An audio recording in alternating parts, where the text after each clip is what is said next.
Good evening, whakalawhalahia tu hanei hatu tola tau wala tāla tutupu ke lata moe a whiawhinai. Kua liu tuai e mga hala whanawhana ki hawhangi he aho nei.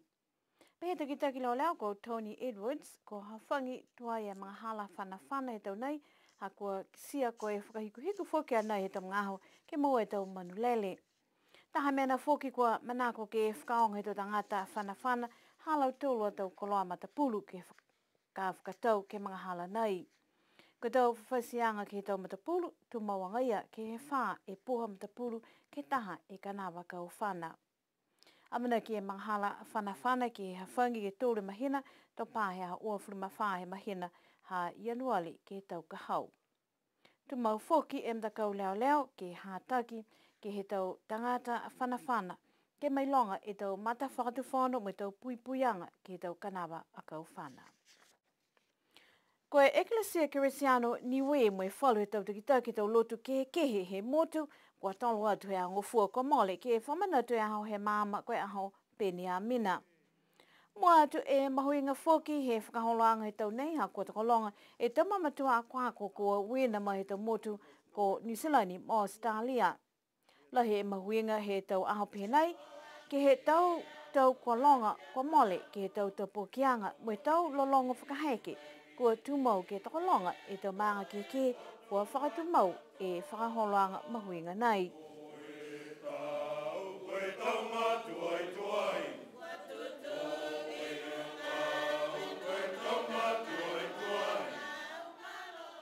Lai whoki tau whakaholoanga ki tau ahape nei koe tau tupe, po moua he tau nei walungofuru matolu e awhi tā la ke lata mo tau ngahua he Ecclesia Keresiano he motu.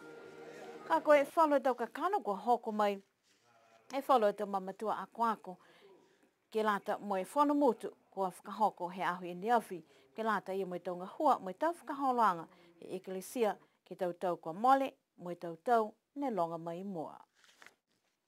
Koe poho whalaile kua mole ne matutaki he tau whakamanatuanga mo tau whakawhiawhia ki he tau ki whangamui tālanga kua lohi e mahuinga ki he toloanga he tau tangata kua tolo atu ke mamata ki ai. Lohi whoki e tau manatu he tau tangata kua lata ke whai whakaholoanga pihia tu mau ke whakamanatu ki atu hau tupuhake mo tau tangata e tau mamui he maha ia. Whitu e tala kua whakatoka ka mātaanga haniwe, ko pihe, ko tau tala koe patui ke motu ko tonga, ke maha he tau atua ko huana ki mo whao, ne fua ke hana tama whiwhine ke toa ko lau foli. Moe mena whakalofa ko e fua niu, mo tau puaki ke uta e niue, ke tō he hana motu ke lewekia ki hana mga whaoa, ko mena ia ko moa e hingoa ha niue. Hoko ke waha ne taha e whenong he pāpālangi ko Captain James Cook ke motu, kua nāka i whiawhia tō tangata, kua venga ia mo e whakamataku atu ke ia, me whakaingoa e ia niwe koe motu kai tangata. Koe mātuta ki anga he ki whangamui nei ke taha e tau tala kua tumau ke mahuinga ke tau Keresiano, koe hoko mai anga he talamitaki ki niwe, ko whakamanatu whoki e angofua he whahetapu nei.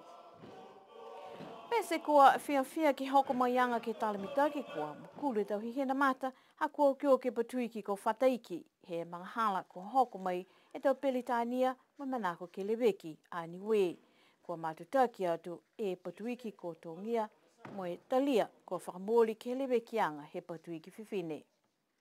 Whiawhia mo e nawa ka kua momoko whoki ha koe whilakuta ki whakamua he lalolangi kua takolonga e tau toa niwe kua tukulele e tau momoi ke kau whalataha mo tau motu ko leweki a ia niwe. Koe tau tala whakakise kua hoko mai ke tau taha hewa whitangofuru mawha, kua whakamori ke tūtoko taha niwe ke tau langamata ianga New Zealand, kua whakamanatu ke pule whakamotu ke tōrongofuru mahiwa ki e tau ko hoko mai e motu ki ai.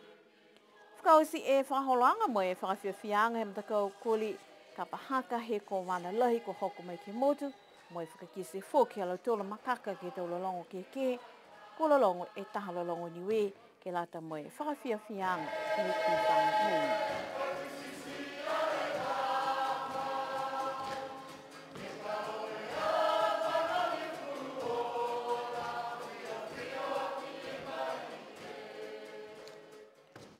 Ko e whakawhilianga he motu ne whakahoko he aho ua he whaita punego ki sia hongwhulu matolu ni e whakahala kua tuku atu ki mua he tau i ki whakawhili. La he tau whakawhilianga kua nono atu moi moua ha koe tau pele o awhi moi whakaholo ka e kona hia e sino ki he kawa. Pia foki ki he nākai mumui toa ki tau mata whakatuwhono. Ki he whakataina he tangata ki he whakaonga e pele o awhi po ke tau koloa kua lata ki tui ka whakahole pa skala. Taha tau whakahala kia ia kua keli tangata, kai lau lahi tau le kua tuku ke whanongonongo kia tau i ki whakawhili, koe tūmau ki tau puhala tū. Taha ni e tohi ole kua tuku atu ke mua whalo whamamanga ke taha whakahala ha koe whakaonga he kanawa kau whana ki tau mga hala kua mole.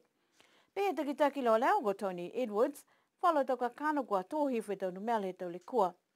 A kua malolo e mtakau leo ke le veki atu ke tau ngā hua nei ke maike ke mua e mawhala. Pesa ia he tala hau e ia, nā kai pihe kua tō hifo lai tau no mela, ke lau tōlu kua tū mau ke tau isi tau mena nā kai mitaki. Ka koe tau ngā hua ni ke tū mau e mai longa he tau tangata e lewe kianga ke tau le kua ke he pohala tū po ke whalu mena foki.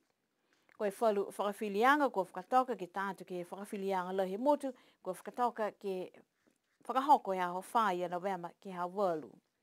Koe whakawhilianga nei, kua kisia foki laulahi ke te wala kele, ka koe whakawhilianga he criminal court, kua mana ki ke kamata he awha i ana wema, mo i taki ai ke iki whakawhili, ko lilifu ko C.T. Coxhead. Whakahiko ke te wala tala tutupu koe, langa waka he pule motu kua maua taha e tau sampia ni fōu. Lima e langa kua whakatoka ki ai, mo e kamata ki he langa he tau tangata tāne koe open men, pese kua walu ni e tangata kua whakamau ke langa, ka kua kisia mole e hongo fulu e lau tolu kua langa ke pungi pungi. Lahi e malolo he taha sampiani mai he waha kua tau mawhai fuhi niu ki he kamataanga, ka kua kisia e malolo he atu hau tupuhaki, si pia foki e sampiani whae tau e kua mole, kua lau noa ngā taua ke he mta kau kua takitaki e langa. Koe whalu atoa langa kua le kua tua i ke he lotonga he langa. Si ki sia foki e mawhisi, moi malolo he tau whata mui, ko mo e sampiani fō mai tau ua whi hangwhuru matolu ko Clifford Marsh. Tu ua a lau noa ngata ua moi tutolu a BJ Rex. Koe langa he tau whanau whiwhine lai foki e mitaki, ke ki sia tau tama whiwhine aonga ko hoku atu ke he tau whetoko nei. Koe ane koutu tu mau ke hingoa mahuinga ki he tau langa waka ko Bella Fuhiniu, tua e tama whine pāpālangi ko Brianna Terry, moi tūtolu a Vanessa Marsh. Koe tau whānau aonga koutua Haven Seal Skefu, tu ua nela ngata ua, moi tūtolu e whata mui whakamua ke tau whetoko pihe nei ko talo siane holo. Koe langa he tau whānau aonga tāne, koutua William Pasisi, tu ua e hana matakainanga ko Tewa Pasisi, moi tūtolu a Sia Williamu. Koe tau Masters koutua langa la vini tu ua Dimitri Williamu moi tutolu a hine makaia. Koe tau wasine whakahoko foki e novelty event ko koutua e whata mai he niwe dive ko Shannon Hunter tu ua Hayden Porter moi tutolu a Charles. Tukua te tau whiawhia mai tau whakaue he komisinga hua ke lau tolu ko koutu, ai pia foki ke lau tolu ko kauwhalataha mai tau ngahua he aho. Hana tau tola tau wala tala tutupu ke lata ia mai a whiawhi nei. Tuku atu foki e uina whakalapalapa he manga ko mutalau ululau tā. Ke tautanga te motu ke lata ia mai a lau tolu a aho whakatata he a whaiu mune hanga o tuai kiai.